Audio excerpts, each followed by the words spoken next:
ರಾಜ್ಯ ರಾಜಧಾನಿಯಲ್ಲಿ ಕರೋನಾ ಕೇಸ್ಗಳು ಹೆಚ್ಚಾಗೋದಕ್ಕೆ ಶುರುವಾಗಿದೆ.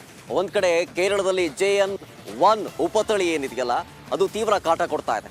ಅದರ ಭಾಗವಾಗಿಯೇ ಕರ್ನಾಟಕದಲ್ಲೂ ಕೂಡ ಹೈ ಅಲರ್ಟ್ ಅನ್ನ ಮಾಡಲಾಗಿದೆ. ಇದರ ಬೆನ್ನಲ್ಲೇ ಬೆಂಗಳೂರೇ ಸಿಂಹಪಾಲು. ಈ ಒಂದು ಕರೋನಾ ಕೇಸ್ಗಳು ಈಗ ಕಾಣಿಸೋದಕ್ಕೆ ಶುರುವಾಗಿದೆಯಲ್ಲ, ಅದರಲ್ಲಿ ದಿನದಿನಕ್ಕೂ ಕೂಡ ಕೇಸ್ಗಳು ಹೆಚ್ಚಾಗ್ತಾ ಇದೆ. ಅದರಲ್ಲಿ ಬೆಂಗಳೂರೇ ಸಿಂಹಪಾಲು.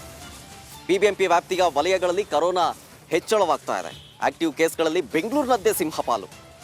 ಕ್ರಿಸ್ಮಸ್ಸು ಮತ್ತು ಹೊಸ ವರ್ಷಕ್ಕೆ ಪ್ರತ್ಯೇಕ ಗೈಡ್ಲೈನ್ಸ್ ಇಲ್ಲ. ಪ್ರತ್ಯೇಕ ಗೈಡ್ಲೈನ್ಸನ್ನು ತರೋದಕ್ಕೆ ಸರ್ಕಾರ ಯಾಕೋ ಮೀನಾಮೇಷ ಎಣಿಸ್ತಾ ಇದೆ. ಕರೋನಾ ಕೇಸ್ ಮತ್ತಷ್ಟು ಏನಾದರೂ ಹೆಚ್ಚಳವಾದರೆ ಯಾರು ಹೊಣೆ ಅನ್ನುವಂಥ ಪ್ರಶ್ನೆ ಕೂಡ ಮತ್ತೊಂದು ಕಡೆ ಕಾಡ್ತಾ ಇದೆ. ಯಾಕೆಂದರೆ ಕ್ರಿಸ್ಮಸ್ಸಲ್ಲಿ ಹೆಚ್ಚು ಜನ ಸೇರ್ತಾರೆ, ಜೊತೆಗೆ ಹೊಸ ವರ್ಷಾಚರಣೆಯ ಸಂದರ್ಭದಲ್ಲಿ ಕೇಳೋ ಹಾಗೇ ಇಲ್ಲ. ಸೊ ಹೀಗಾಗಿ ಕರೋನಾ ಕೇಸ್ಗಳು ಹೆಚ್ಚಾಗುವಂತಹ ಆತಂಕ ಒಂದು ಕಡೆ ಇದ್ದರೆ, ಮತ್ತೊಂದು ಕಡೆ ಯಾಕೋ ಸರ್ಕಾರ ಗೈಡ್ಲೈನ್ಸನ್ನು ರಿಲೀಸ್ ಮಾಡೋದಕ್ಕೆ, ಕ್ರಿಸ್ಮಸ್ ಆಗಿರ್ಬೋದು, ಹೊಸ ವರ್ಷಕ್ಕಾಗಿರ್ಬೋದು, ಪ್ರತ್ಯೇಕ ಗೈಡ್ಲೈನ್ಸನ್ನು ರಿಲೀಸ್ ಮಾಡೋದಕ್ಕೆ ಯಾಕೋ ಮೀನಾಮೇಷ ಎಣಿಸ್ತಾ ಇದೆ. ಇದರಿಂದಾಗಿ ಏನಾದರೂ ಕರೋನಾ ಕೇಸ್ಗಳೇನಾದರೂ ಹೆಚ್ಚಳ ಆದರೆ ಯಾರು ಹೊಣೆ ಆಗಾದ್ರೆ ಅನ್ನುವಂಥ ಪ್ರಶ್ನೆ ಕೂಡ ಸಹಜವಾಗಿ ಉದ್ಭವಿಸ್ತಾ ಇದೆ.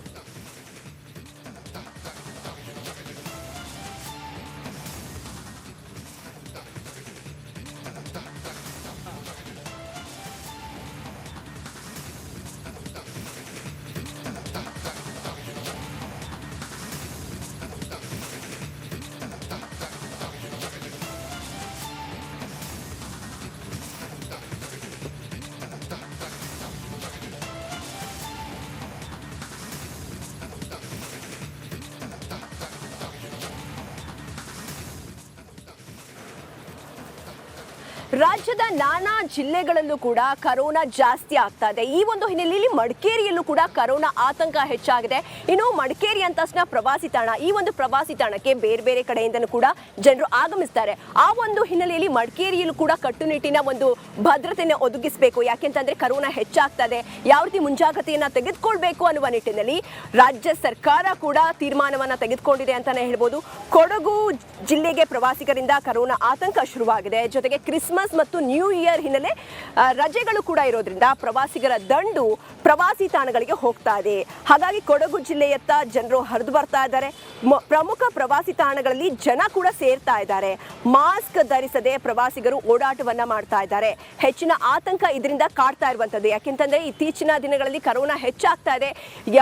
ಗೈಡ್ಲೈನ್ಸ್ ಅನ್ನ ಬಿಡುಗಡೆ ಮಾಡಿರುವಂತದ್ದು, ಆದ್ರೂ ಕೂಡ ಪ್ರವಾಸಿಗರು ಹೋಗ್ತಾ ಇದ್ದಾರೆ. ಕೊಡಗು ಜಿಲ್ಲೆಯಾದ್ಯಂತ ಪ್ರವಾಸಿಗರ ದಂಡು ಹರಿದು ಹೋಗ್ತಾ ಇದೆ.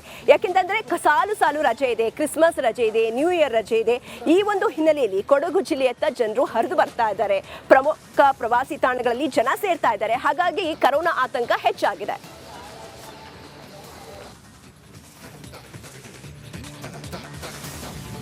ಜಿಲ್ಲೆಗೆ ಸಾಗರೋಪಾದಿಯಲ್ಲಿ ಪ್ರವಾಸಿಗರು ಹರಿದು ಬರ್ತಾ ಇದ್ದಾರೆ. ಈಗ ಕ್ರಿಸ್ಮಸ್ ರಜೆ ಹಾಗೂ ವರ್ಷಾಂತ್ಯದ ಹಿನ್ನೆಲೆ ಹೆಚ್ಚಿನ ಪ್ರವಾಸಿಗರು ಬರ್ತಿರುವಂಥದ್ದು. ಅದರಲ್ಲೂ ಎಲ್ಲ ಪ್ರವಾಸಿ ತಾಣಗಳು ಕಿಕ್ಕಿರಿದು ಜನ ಸೇರಿರುವಂಥದ್ದು. ನಾವೀಗ ಮಡಿಕೇರಿ ಹಾಟ್ಸ್ಪಾಟ್ ರಾಜಾ ಸೀಟಲ್ಲಿದ್ದೇವೆ. ಇಲ್ಲಿಗೆ ಸಾವಿರಾರು ಸಂಖ್ಯೆಯಲ್ಲಿ ಪ್ರವಾಸಿಗರು ಬರ್ತಾ ಇದ್ದಾರೆ. ಬೆಳಗಿಂದ ಸಂಜೆವರೆಗೂ ಇಲ್ಲಿ ಪ್ರವಾಸಿಗರು ಬರ್ತಾರೆ. ಸಂಜೆ ವೇಳೆಗೆ ಮತ್ತಷ್ಟು ಹೆಚ್ಚಾಗುತ್ತೆ. ಯಾಕೆಂದರೆ ಸಂಜೆಯಲ್ಲಿ ಪ್ರಕೃತಿ ಸೌಂದರ್ಯ, ಸನ್ಸೆಟ್ ಮತ್ತು ಸಂಗೀತಕಾರರಿಗೆ ನೋಡಲಿಕ್ಕೆ ಹೆಚ್ಚಿನ ಪ್ರವಾಸಿಗರು ಆಗಮಿಸುವಂಥದ್ದು. ಆದರೆ ಒಂದು ವಿಷಯ ಅಂದರೆ ಇಲ್ಲಿ ಯಾರು ಮಾಸ್ಕ್ ಹಾಕ್ತಾ ಇಲ್ಲ. 60 ವರ್ಷ ಮೇಲ್ಪಟ್ಟವರಿಗೆ ಮಾಸ್ಕ್ ಹಾಕಬೇಕಂತ ಹೇಳ್ತಾರೆ, ಯಾರೂ ಮಾಸ್ಕ್ ಹಾಕ್ತಾ ಇಲ್ಲ. ಇನ್ನು ಈಗ ಪ್ರವಾಸದ ಸಮಯವಾದ ಹೆಚ್ಚಿನ ವಿದ್ಯಾರ್ಥಿಗಳು ಬರ್ತಾ ಇದ್ದಾರೆ. ಸಾವಿರಾರು ಸಂಖ್ಯೆಯ ವಿದ್ಯಾರ್ಥಿಗಳು ಹೊರ ಜಿಲ್ಲೆಗಳಿಂದ, ಹೊರ ರಾಜ್ಯಗಳಿಂದ ಬರ್ತಾ ಇದ್ದಾರೆ. ಇನ್ನು ಪಕ್ಕದ ಕೇರಳ ರಾಜ್ಯದಲ್ಲಿ ಕೂಡ ಕೊರೋನಾ ಪ್ರಕರಣ ಹೆಚ್ಚಾಗ್ತಿದೆ. ಅದರಿಂದ ಸೂಕ್ತ ಮುನ್ನೆಚ್ಚರಿಕೆ ಕ್ರಮ ತೆಗೆದುಕೊಳ್ಳೋದು ಸೂಕ್ತ. ಯಾಕೆಂದರೆ ಈಗ ಸಾವಿರಾರು ವಿದ್ಯಾರ್ಥಿಗಳು ಕೂಡ ಪ್ರವಾಸ ಬರ್ತಾ ಇದ್ದಾರೆ, ಅವರು ಕೂಡ ಮಾಸ್ಕ್ ಹಾಕ್ತಾ ಇಲ್ಲ.